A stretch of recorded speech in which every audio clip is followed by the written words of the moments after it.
Ledakan di dasar perut bumi. Buar. Astagfirullah, astagfirullah. Astagfirullahaladzim. Allahu Akbar. Allahu Akbar.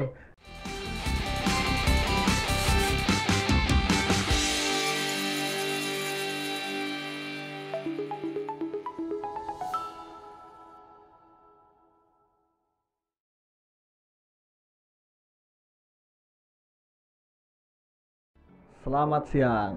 Masih di podcast Lowo Nyontong Radio Lowo Doyong, studio bawah tanah Chamber ASC. Siang ini kita kedatangan seorang yang mungkin ditunggu-tunggu ya. Oh. Karena keramahan beliau, setiap penggiat yang bertemu beliau itu pasti ceria. Woi. Yang benar, Mas? Iya. Siapa ini sebelah saya? Langsung saya perkenalan. Ya. Dengan siapa, Mas? Saya Wisnu Wibisono, biasa dipanggil Wibi. Waduh, Mas Wibi, Iya. ya kan? Mas Wibi ini anggota ASC juga? Iya, Mas. Saya diklat tahun 2012. 2012. Saya baru kuliah, sampai udah diklat ya? Iya. Apa jangan-jangan sampai kuliah di sini? Enggak. Saya numpang tidur di sini. Oh, numpang tidur. Numpang tidur akhirnya ikut diklat. Oh, alah. Memang sebenarnya hotel ASC ini sudah berdiri sejak lama ya? Iya, 1983 kalau emang nggak salah. menerima teman-teman yang susah buat Iya, nyari. yang gelandangan. Kayak saya. Oke. Wah, itu kurang ajar itu. Ya, nanti Jadi bisa dikat. nanti kita sama Mas Bibi akan bercerita tentang ekspedisi Gombong ya Mas ya? Tahun 2000? 2014. Gombong. Gombong ini di Gombong di Kebumen, Jawa Tengah. Jawa Tengah. Iya. Dari mana itu awal mula Gombong itu Mas? Jadi awal mulanya kami mau ke Mekongga, Mas. Mekongga. Iya. Mekongga itu di mana Mas? Mekongga di Sulawesi Tenggara. Sulawesi Iya, Tenggara. ada salah satu kawasan kars, Heeh. Gunung Mekongga di situ yang ada gua terbesarnya juga. Salah Ada satu gua terbesar. Iya. Kok tahu dari mana itu Mas? Ada gua terbesar di situ? Kebetulan ada beberapa data dari teman-teman Mapala lain, terus ASC mencoba memasuki gua tersebut. Mencoba. Iya. Dan akhirnya Akhirnya kita geser ke Gombong. Gombong. Jauh sekali gesernya itu. Iya, Mas. Mas. Ada beberapa kendala-kendala sedikit pas proses menuju Mekongga, akhirnya mau nggak mau kita alih tempat. Tapi persiapan untuk ke Mekongga atau ke Gombong? Mas? Kalau persiapan untuk ke Mekongga. Mekongga. Berarti itu hamin berapa Mas bisa pindah ke pindah ke Gombong itu? Kalau pindah ke Gombong itu kalau nggak salah sebulan, Mas. Sebelum hari keberangkatan kami memutuskan untuk alih tempat ekspedisi. Sebulan sebelum keberangkatan Mekongga. Iya. Dan pindah ke Gombong. Iya. Gimana Mas proses perpindahan itu? Jadi Teman-teman kan sebenarnya udah siap di Mekongga kan? iya, teman-teman sudah siap di Mekongga. Apa rasanya itu tiba-tiba digeser itu? Iya, pertamanya agak kaget sih Mas ya, karena kan kita kan persiapan dan udah punya angan-angan gitu, apa aja sih rencananya di Mekongga ini, gimana, itu kan udah dipersiapkan teman-teman. Tapi ya karena hal-hal tertentu akhirnya kita geser. Agak sedikit kaget dan kecewa pas awalnya, tapi ya karena kebutuhan organisasi, akhirnya ya kita dengan legowo pindah ke. Emang faktor krusial apa Mas yang bikin ekspedisi itu bergeser itu? Yang pertama dana sih Mas. Dana? Iya, karena ASC ini kan organisasi non profit yang bergerak di gua kan. Penelusuran gua iya. ya. Jadi salah satu cara untuk berkegiatan adalah sponsorship, terutama untuk ekspedisi. Pas itu kami terkendala di hal sponsorship, mau nggak mau, walaupun persiapan semuanya sudah matang, teknis dan sebagainya, kami bergeser. Sedih kali ya Mas ceritanya. Iya. Ada tisu nggak kru? Ada tisu? Ini sedih kali. Tapi nggak apa-apa. Tapi setelah itu kan tetap jadi ke Gombong. Yoi, tetap jadi. Ada perubahan signifikan nggak Mas? Dari persiapan yang itu harusnya ke Mekongga, terus tiba-tiba pindah ke Gombong itu, ada perubahan signifikan nggak? Kalau buat persiapan nggak ada Mas. Soalnya kan kami istilahnya sudah matang untuk diberangkatkan ekspedisi pada akhirnya. Jadi persiapan nggak terlalu signifikan. Gitu. Tapi emang berat hati ya. Iya. Nah, kalau boleh tahu berapa orang Mas yang berangkat ke Gombong ini? Jadi kalau berangkat ekspedisi di ASC itu ada 2 tim Mas. Ada 2 tim? Iya, tim atlet sama tim supporting ya. Supporting itu diisi sama senior biasanya. Oh, ya pendampingan ya. Iya. Oh iya. iya. Kalau buat yang atletnya itu 3. Saya ada Adi Guna Prasetyo sama Iqbal. Mas Iqbal ya. Iya, Muhammad Iqbal. Nah, posisi Mas Wibi sendiri ini di tim apa Mas? Kalau saya kemarin itu ini Mas, bagian konsumsi. Yoi. Bagian ngabisin makanan. Enggak Mas. Oh enggak. Saya bagian nyediain makanan. Oh nyediain makanan. Oh iya. Berarti posisi paling krusial itu ya? Iya dong Mas. Soalnya kalau nggak makan nggak bisa mikir. Iya. Kalau nggak enak nggak mau jalan. Susah. Terus pendampingnya siapa aja tadi Mas? Kalau pendampingnya ada Mas ada Mas Arif. Mas Arif. Ada Om Niko. Ada Didi. Mas Didi. 3 orang ya? 3 orang. Dan itu mereka udah expert untuk penelusuran gua tuh ya? Iya. Kebetulan mereka udah pernah berkegiatan di Alas Purwo dan sebagainya di ekspedisi. Beberapa 2-3 ekspedisi sebelumnya mereka udah terkait. Gitu. Habis itu persiapannya sebenarnya apa sih Mas? Kalau persiapannya kok sampai bisa geser tanpa ada perubahan yang terlalu signifikan itu? Berat pasti ini berat persiapannya nih. Militer Mas. Enggak. Sampai ngangkat balok enggak ya? Enggak sampai ngangkat balok. Iya. Paling ditendang-tendang senior aja. Keras itu rupanya ya. Keras. ASC keras. Enggak Mas. Jadi kalau persiapannya yang pertama kami mengulangi materi-materi teori yang berkaitan dengan Kars. Jadi ada geologi, arkeologi, terus biospel kayak gitu kami ulangi, kami perdalam.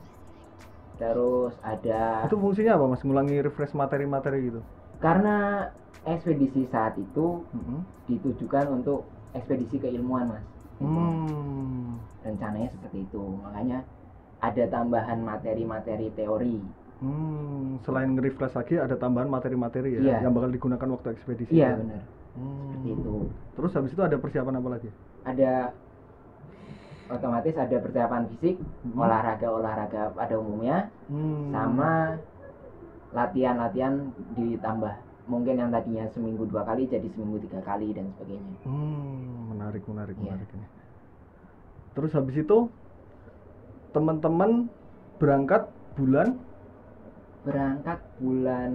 antara April atau Maret. Iya. Waktu kemarau ya, musim kemarau. Iya, kami berkegiatan panjang biasanya di puncak-puncak kemarau. Keberangkatannya gimana itu Mas? Kalau keberangkatannya teknisnya kami menggunakan 1 mobil.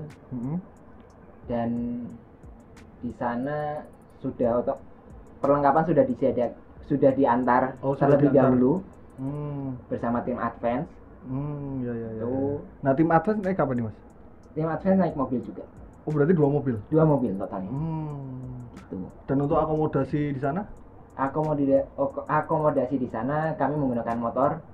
Jadi ada 3 motor warga yang kami pinjam untuk berkegiatan. Sangat baik warganya ya? Iya Mas. Kebetulan didukung ya? Didukung sama warga. Memang ASC adalah sahabat warga sekitaran gua.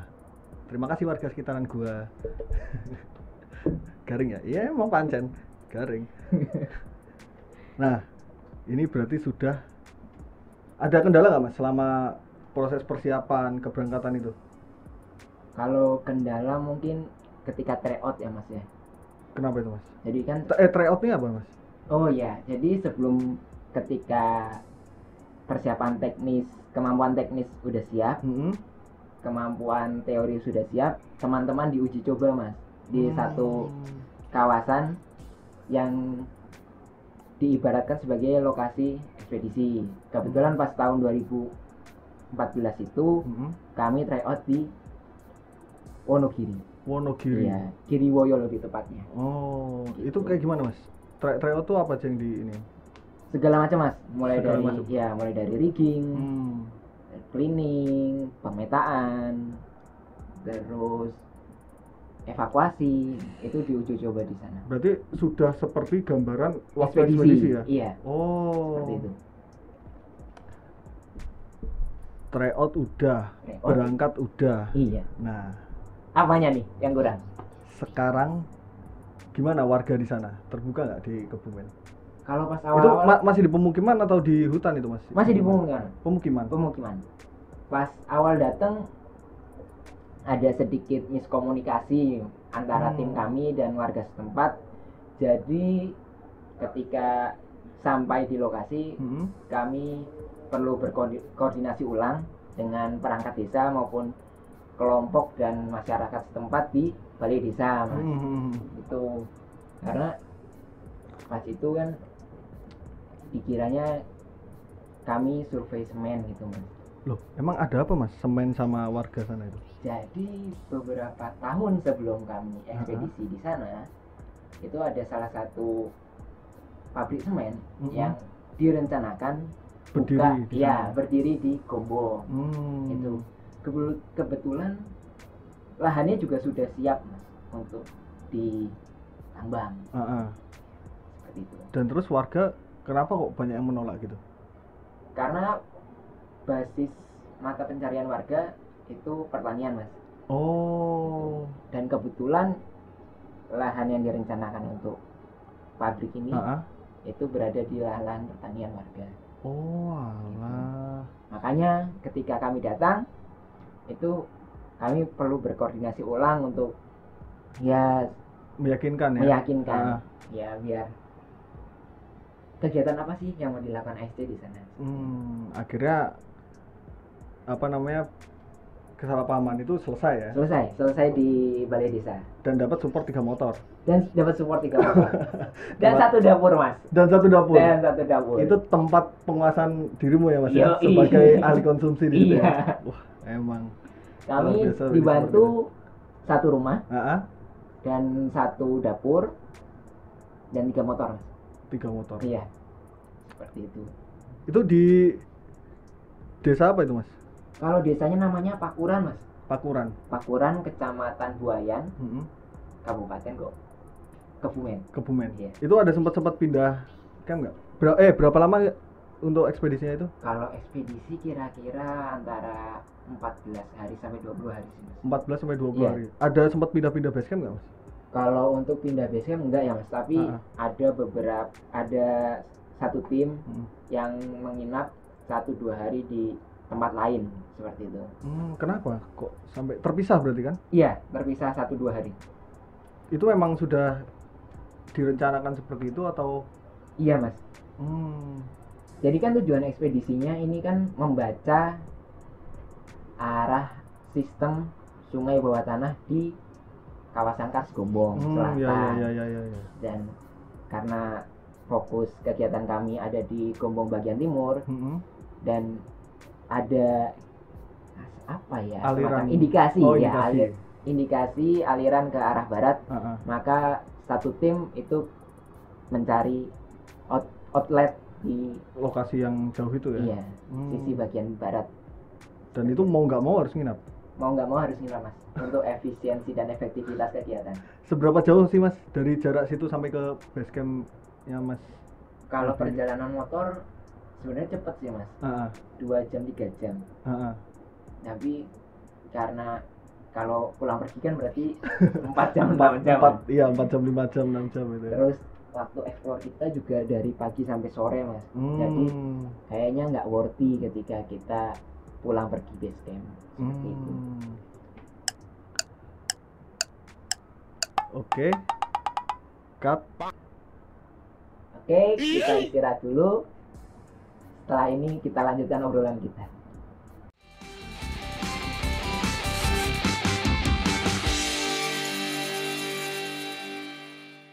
Ya, kita kembali lagi. Tapi tadi kan yang tutup Mas Bibi. Yang buka harusnya Mas Bibi juga. Iya, kita kembali lagi ke obrolan sebelumnya. Oh ya, sebenarnya hostnya tuh Mas Bibi.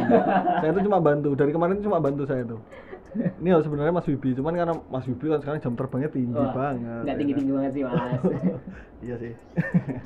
Nah, tadi tuh kan ceritanya sampai ke perjalanan sampai 2-3 jam itu ke base camp selanjutnya tuh. Benar.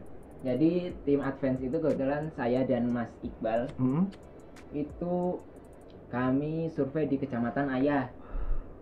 Itu Mas. Jadi rencananya mencari gua-gua yang belum didata sama teman-teman OPA sebelumnya. Yang udah pernah mendata di situ. Iya, kebetulan kan ada ASD sendiri pernah ke Gombong. Terus ada Impala di tahun 2013. Impala Brawijaya. Iya, Impala Brawijaya. Dan ada teman-teman speleologi dari Perancis itu di tahun 2005 kalau nggak salah. Itu jadi kami itu keempat ya masuknya ya, kegiatan keempat di Gombong. Dan itu masih ada gua-gua yang belum terdata? Masih ada Mas, masih ada ya. Gombong sangat potensial untuk dieksplor. Oh ya, ini kalau sampean kan sebagai sesi konsumsi. Iya. Terus teman-teman yang lain ini sebagai siapa? Sebagai apa ini? Kalau koordinatornya itu ada Mas Adi Guna Prasetyo. Oh, sebagai koordinator ya? Iya, sebagai koordinator. Terus ada Mas Iqbal itu sebagai operasional kegiatan. Jadi yang ngatur sampean disuruh survei berdua itu ya Mas Iqbal? Iya, Mas Iqbal. Mau nggak mau berarti berkorban sebenarnya. Iya.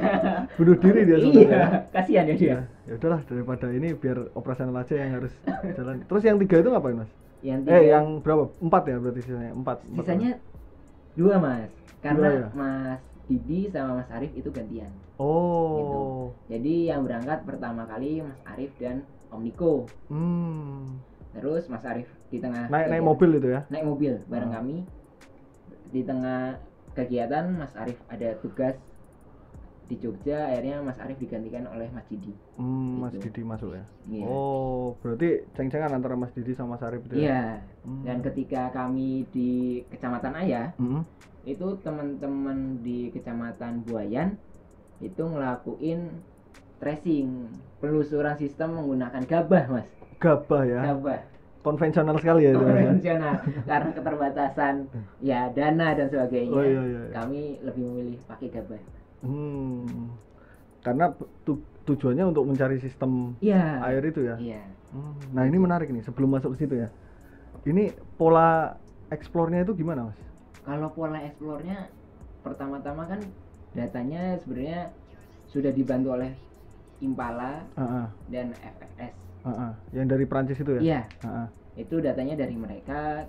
Kami eksplor atau pemetaan dari gua-gua yang belum mereka petakan seperti itu. Terus beberapa gua baru itu juga dibantu sama warga sekitar. Jadi ada beberapa warga yang tertarik masuk gua, itu ikut explore. Di sana ada paguyuban warga gitu nggak sih Mas? Kalau paguyuban warga di lokasinya nggak ada Mas. Iya, tapi kalau di kecamatannya itu ada. Berarti itu secara personal warga ikut? Secara personal. Jadi mereka pengen tahu ngapain sih masuk gua. Reket-reket nah. Kotor-kotor kok mau gelap-gelap gitu. Ya? Iya, gelap-gelap. Bawa alat capek. Iya. Ada berapa orang Mas warganya yang terlibat itu? Kalau warganya ada 2 Mas. Itu kebetulan sepantaran kita itu yang satu cowok, yang satu cewek. Dan itu mereka masuk gua menggunakan APD kan? Perlengkapan pakai safety sesuai standar safety IC. Berarti itu dari siapa Mas? Peralatan itu? Kalau peralatannya emang dari mereka sudah punya atau? Enggak, kebetulan karena ada lebih alat, jadi kami bisa mengakomodir keinginan mereka untuk masuk gitu. Yang vertikal pun masuk juga? Enggak, kalau yang vertikal enggak. Karena kan masih tahap awal kan ya Mas. Jadi ke horizontal dulu lah. Iya. Nah, sekarang ada gak gua yang menarik di sana Mas? Kalau gua yang menarik, tujuannya kan tadi pencarian sumber air ya Mas? Iya. Nah, ada dapat berapa nggak sih Mas? Dapat berapa? Kalau guanya itu dapat 33 Mas. 33 gua. Yang dipetakan 8, yang dieksplor itu 11, sisanya kami sekedar mengunjungi Mas kebetulan. Kenapa cuma 8 yang dipetakan Mas? Karena ada fokus kami itu di gua-gua yang memiliki indikasi sistem sungai bawah tanah. Jadi untuk menghemat waktu dan mengefektivitaskan kegiatan, kami memilih pemetaan di gua-gua yang terindikasi sistem. 8-8-nya itu ada potensi air semua itu, Mas? Ada potensi air semua. Dan terhubung? Kalau terhubungnya cuma 3, Mas. 3 sistem yang. Oh, menemukan 3 sistem? Iya. Sistem apa aja itu, Mas? Itu ada sistem curug, sama sistem kali gede, sama sistem pangkep. Iya. Memang sungai yang masuk itu? Kalau itu ya, yang masuk dan keluar itu yang sistem curug, Mas. Oh, yeah. Sungai permukaan masuk gitu? Iya, sungai permukaan masuk, terus keluar lagi. Gitu. Dan itu berarti udah tahu itu ini ujungnya di mana ya? Iya, oh ini udah terhubung nih, dua gua ini. Nah, kalau untuk 2 sistem lagi nih? Kalau 2 sistem itu keluar dari satu gua, Mas. Satu gua? Iya, jadi sebenarnya kami juga agak nggak yakin bahwa itu 2 sistem gitu, Mas. Karena kan kami tracing menggunakan gabah di 2 gua, dan yang keluar itu di 3 gua, Mas. Oke, tahan dulu ceritanya, Mas ya. Oke. Jangan kemana-mana, kita lanjut lagi di Lowonyontong.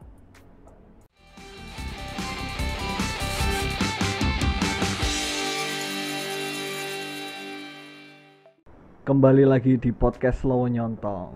Masih penasaran kan tentang 3 sumber sungai besar di bawah tanah? Kita lanjut lagi cerita gombongnya ya. Oke. Jadi kan tadi yang satu itu kan sungai permukaan itu, Mas. Yeah. Masuk. Nah, yang 2 ini? Jadi ada gua gede. Iya, sama maaf tadi salah sebut. Apa itu? Pangkep itu ternyata Pernak. Oh, Pernak. Iya, gua Pernak itu. Nah, 2 gua ini gede sama Pernak ini ya? Iya. Itu kemungkinan satu sistem. Karena kami ngelepas gabahnya itu dari satu gua. Oh, gitu. Dan keluarnya di 2 gua. Di 2 gua. Yang salah satunya itu gua gede itu terhubung ke Telaga Belumbungan namanya. Dari Telaga Belumbungan nanti ada sistem sungai permukaan itu masuk lagi. Berarti keluar di telaga? Iya. Salah satunya di telaga atau dua-duanya ke telaga? Yang salah satunya di telaga, yang gua gede itu. Yang satu lagi Yang satu lagi di sungai biasa. Sungai biasa? Sungai permukaan. Tapi menarik. Sebelum kita bicara tentang tentang gua-guanya. Iya. Ini tracing gabah ini munculnya dari mana? Emang harus tracing nggak sih buat pencarian sumber air ini? Ya, kalau metode yang paling sederhana memang tracing. Kalau buat nyari sistem sistem sungai bawah tanah yang terputus dan nggak bisa dimasukin manusia gitu. Tapi kan bahan pewarna tracer ini kan mahal ya, Mas ya.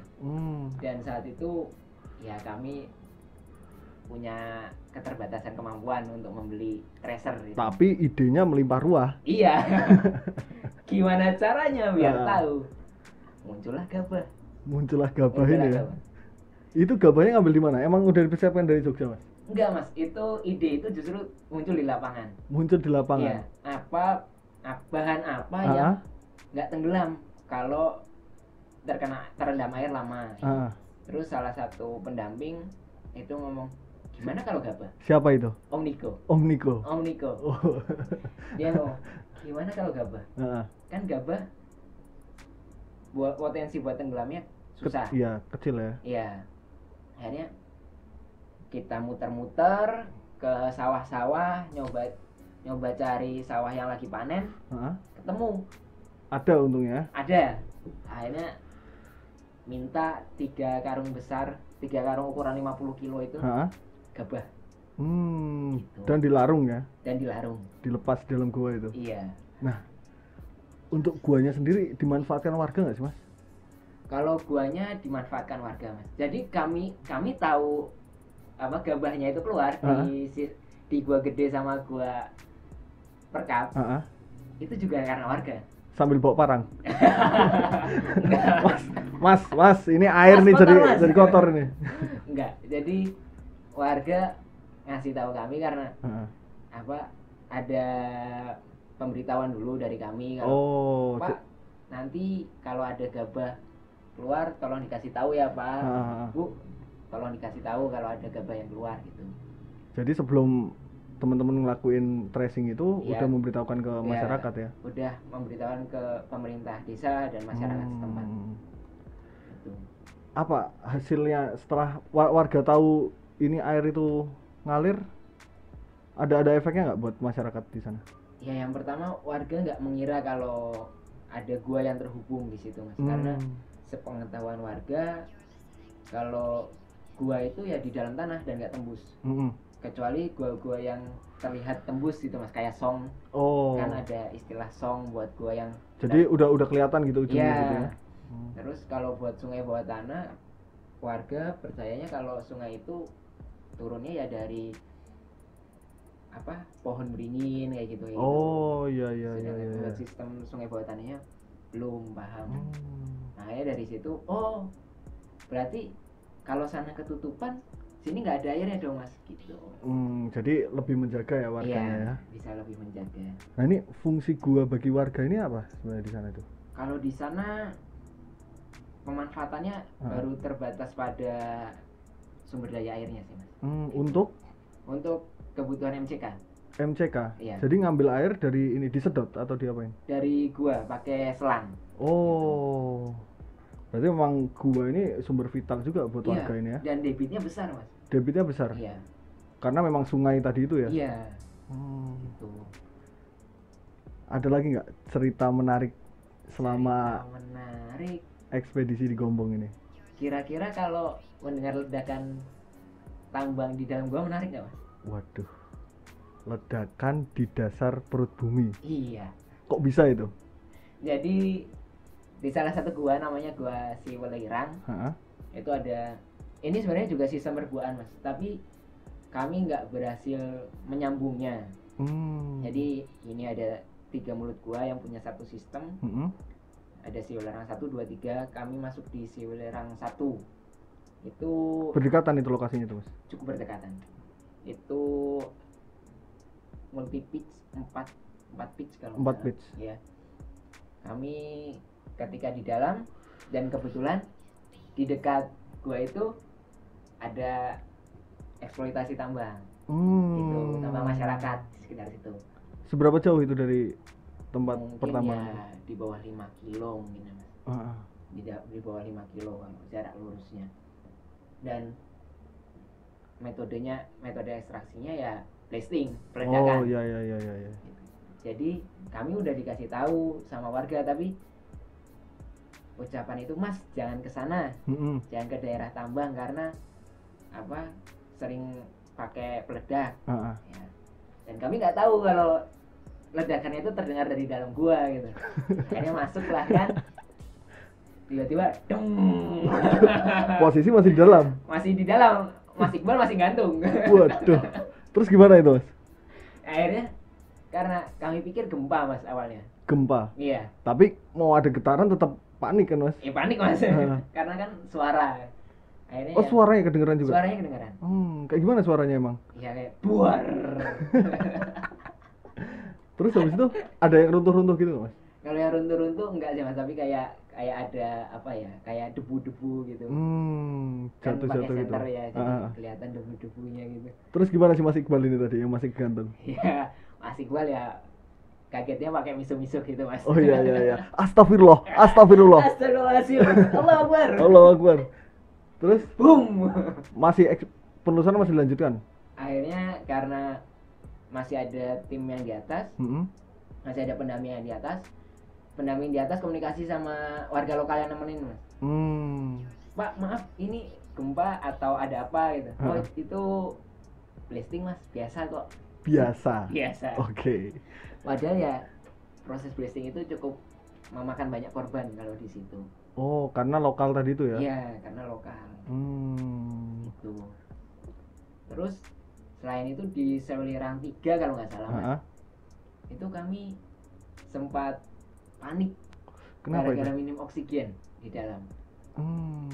Jadi guanya itu crack system mas. Iya. Ya selebar, kalau nggak salah lebarnya cuman 50 sampai 1 meter. 50 cm sampai 1 meter. Susah sekali itu jalan itu ya. Kami pun masuknya miring. Miring ya? Miring. Dan kebetulan saya yang terakhir mas. yang pertama itu ada Mas Didi, yang kedua Mas Iqbal. Mas Iqbal lagi nih ya. Mas Iqbal lagi ya. Emang cukup sial Mas Iqbal. Oh, iya. Apa ditumbalkan yang tadi itu kan operasional ditumbalkan. Yang ditumbalkan itu. Iya.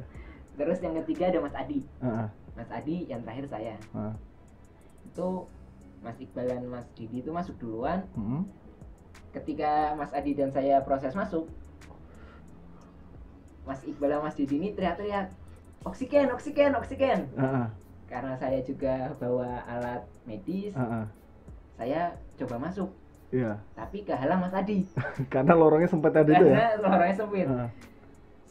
Sambil proses masuk, Mas Iqbal sama Mas Didi rebutan keluar. Akhirnya kami berempat kejepit di situ, Mas. Kejepit. Tapi ya alhamdulillah aman, Mas. Jadi kenapa itu kok minta oksigen itu? Ternyata di dalam minim oksigen karena banyaknya guano, Mas. Oh. Gitu. Jadi banyaknya guano itu nyebabin banyaknya karbon. Kalau sepengetahuan saya seperti itu, tapi mungkin ada yang lebih expert. Iya. Yang sering ngerasain guano monggo bisa tulis di kolom komentar nanti ya. Gimana rasanya terjebak bersama guano sehari aja? Mungkin itu sebuah uji nyali yang sangat hebat ya Mas ya. Iya. Tapi nggak ada insiden apa-apa kan? Kalau insiden alhamdulillah nggak ada. Waktu guano itu? Puji Tuhan nggak ada. Puji Tuhan nggak ada. Iya. Oke. Ada lagi nggak Mas cerita-cerita seru itu? Itu udah sih Mas. Cuman itu aja. Kalau dari ini, itu kan lokasinya berdekatan sama tambang. Iya. Nah, itu kira-kira ganggu ini nggak Mas, masyarakat yang itu kan tambangnya tambang masyarakat kan? Iya. Sama kegiatan teman-teman ini. Iya. Benar. Tadi kan ada yang kontra sama pertambangan. Iya. Dan itu juga ada yang pro. Nah, gitu. Nah itu gimana itu? Ya emang kalau kondisi sosialnya Mas, itu emang masih kelihatan friksi-friksinya di antara teman-teman yang pro tambang sama teman-teman yang kontra. Seperti itu. Dan beberapa kali juga semacam umpet-umpetan kami berkegiatan di sana. Terlebih di lokasi yang dekat tambang itu. Apalagi kan kalau ya sangat sensitif Mas pas itu. Gitu. Tapi ya kami berusaha kalau ditambang seperti ini efeknya, kita coba cari solusi lainnya seperti itu. Iya. Tapi yang bahaya ya tadi itu ya suara dentuman dari dalam gua. Iya Mas, itu kerasa. Berapa kali itu Mas terdengar suara dentuman yang tadi itu? Kurang lebih 3-5 sih Mas. 3-5. Iya. Soalnya kan kami kan masuk itu sebelum Jumatan Mas. Itu mungkin jam 9 pagi dan keluar itu maghrib Mas. Keluar maghrib? Iya. Enggak lah, Isya. Jam 7-an. Oke. Jumatan di dalam berarti? Jumatan di dalam. Puji Tuhan. Puji Tuhan. Dan masih berarti setelah mendengar tetap masih lanjutin ya? Kami sempat stop untuk memastikan keamanan. Tapi setelah sudah aman, dinyatakan aman, kami melanjutkan kegiatan. Luar biasa sekali ini. Dan guanya cukup panjang Mas. Guanya cukup panjang ya? Ada kurang lebih mungkin 100-200 meter.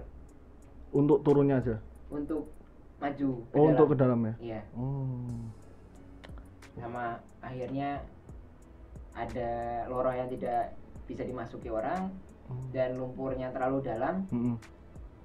Akhirnya kami memutuskan untuk mundur. Selesai untuk eksplorasi gua tersebut ya? Soalnya lumpurnya dalam Mas, selutut, sepaha. Dan itu tenggelam itu? Dan itu tenggelam, mau nggak mau kami merayap biar nggak tenggelam gitu. Jadi kayak renang di atas lumpur gitu. Ya alhamdulillah Mas, badan gatal-gatal. Banyak sekali perjuangan penelusur gua ini kayaknya. Badan gatal-gatal, pulang korengan. Udah tadi nyium guano, ya kan kena blasting, terendam lumpur. Perjuangan sekali ini ya. Oke. Nah ini sebelum sesi terakhir nih Mas, kita ada beberapa pertanyaan yang udah diupload di IG ASC ini Mas. Apa aja itu Mas kalau boleh tahu Mas? Jadi ini dari Etrodi Alfalah. Kayaknya salah satu anggota ASC juga ini. Iya mas, itu kebetulan salah satu senior ASC juga sempat beberapa kali kegiatan bareng sama saya. Oh iya. Dari Etrodi Alfalah, pernah nggak mas selama kegiatan Kevin ditaksir gadis desa? Berarti ini bukan cuma di Gombong aja ini mas. Jadi itu ada satu waktu saya ini mas berkegiatan sama Mas Abi untuk pendataan sumber air di Pati, Sukolilo. Itu tahun 2012 kalau nggak salah. Sebelum Gombong ini ya? Sebelum Gombong. Pertama kali persis setelah saya daftar ASC. Saya diajak sama senior-senior buat pendataan di Pati. Sukolilo itu? Ya di Sukolilo, dan kebetulan saya ditaksir gadis setempat. Memang. Tapi alhamdulillah mas, dapat hiburan gratis, biliar gratis. Berarti menjual ya? Gratis. Menjual secara untuk perjodohan, menjual seorang Kevin ya? Saya memakmurkan teman-teman mas. Luar biasa. Salah satunya ya Mas Abi ini. Jadi kalau misalnya mau cepet dapet jodoh, mungkin teman-teman bisa alih profesi sebagai seorang penelusur gua. Mas Bibi sudah merasakannya. Gimana, nikmat sekali kan mas rasanya? Deg-degan mas. Deg-degan. Ada rasa panik di situ ya? Iya. Oke. Tapi nggak ketemu orang tuanya itu mas? Enggak mas. Oh belum ya? Belum ke jenjang seperti itu ya? Belum. Terus habis itu ini ada lagi pertanyaan dari Sunu Wijanarko. Iya. Oh ini kayaknya senior juga ini ya? Iya. Kebetulan saya, Mas Sunu dan Mas Abi sempat kegiatan bareng di Sukolilo itu. Oh Mas Sunu juga ikut? Mas Sunu juga ikut. Oh iya. Ini dari Mas Sunu, apa arti kubagan babi bagi Mas Bibi? Itu jadi cerita di Gombong itu mas. Kan saya di Sibulerang 3 itu, Sibulerang 1 maaf. Itu kan di akhirnya menemukan lumpur tadi itu yang setebal paha itu akhirnya ya karena saya yang paling kecil, saya yang harus eksplor itu mas. Yang renang-renang itu sampai akhirnya ya badan saya gatel-gatel. Dan itu sampai di sekre. Jadi ibarat kata kayak berenang di tempat pemandian babi. Iya. Sampai sekre itu mas gatel-gatelnya? Iya, sampai sekre. Separah itu apa? Separah itu mas. Luar biasa, terima kasih gua karena sudah memberikan pengalaman yang sangat unik ya. Ini ada pertanyaan terakhir nih dari Edman Fuah ini. Teman-teman pas kegiatan masih berstatus mahasiswa, sedangkan ASC sendiri organisasi di luar kampus. Iya. Gimana mengatur waktu kuliah dengan kegiatan ekspedisi? Waduh, serius sekali ini Marfuah ini. Kayaknya agak berat ya. Iya, agak berat. Kayaknya seorang pelajar yang sangat rajin kayaknya Marfuah ini. Oke. Ini mungkin mapala-mapala yang aktif di dalam perkuliahan. Iya mungkin Mbak Marfuah ini. Iya, hebat sekali ini pertanyaan, susah jawabnya. Jadi gimana mas, membagi waktu antara kegiatan kampus dengan kegiatan ekspedisi ya? Ekspedisi terutama ya. Kalau kebetulan juga pas di Gombong kemarin, kami kegiatan pas di waktu UTS mas. Gitu, jadi siapa itu mas? Semua anggota atau? Hampir semua anggota mas. Jadi saya alhamdulillah sudah selesai UTS. Mas Adi juga sudah selesai UTS. Iya. Dan Mas Iqbal ini sedang UTS. Sedang UTS dan sedang ekspedisi. Iya. Nah, kan ketiga orang ini dari kampus yang berbeda mas. Jadi ya agak-agak tricky gitu. Akhirnya karena kita nggak mungkin meninggalkan kelas, akhirnya ada apa ya, semacam toleransi buat Mas Iqbal, di mana Mas Iqbal bisa pulang pergi dari Gombong ke Jogja seperti itu. PP berarti? PP mas. Emang berapa kali sempat waktu kegiatan ekspedisi mas? Mas Iqbal sempat pulang pergi itu 2 kali mas. 2 kali? 2 kali. Dan itu lumayan loh mas, Gombong Jogja iya, itu mas. Iya. Demi menuntut ilmu itu ya. Jadi perjalanan dari base camp ke terminal itu 3 jam. Terus dari terminal ke Jogjanya ya kita tahu sendiri lah berapa lama. Dibela-belain. Demi ujian. Demi ekspedisi. Oh, demi ekspedisi tentunya ya. Oke. Sebelum ditutup nih mas. Iya. Ada nggak pesan terakhir ini? Oke. Kalau kesan buat saya ekspedisi itu semacam trik supaya anggota-anggota SC itu lebih mengembangkan ilmu gitu mas. Jadi mau nggak mau memang kita dikembangkan lewat ekspedisi itu. Kayak beberapa kali terakhir itu teman-teman sempat ekspedisi ke Halmahera juga kan. Iya. Ke Halmahera 2 kali, terus yang terakhir ke Madura juga. Kalau menurut saya secara tidak langsung teman-teman pasti berkembang di situ. Dan itu juga asik sih mas. Asik ya. Asik. Bisa kenal gadis desa. Bisa kenal gadis desa, seserawungan. Iya, bisa mandi di lumpur. Bawa oleh-oleh koreng. Terima kasih ya, ekspedisi. Jadi mungkin itu dulu di ekspedisi Gombong kali ini. Ya. Tunggu di ekspedisi-ekspedisi selanjutnya. Saya Pata. Saya Wibi. Jangan lupa saksikan terus Lowonyontong di Chamber ASC. Oke. Dadah.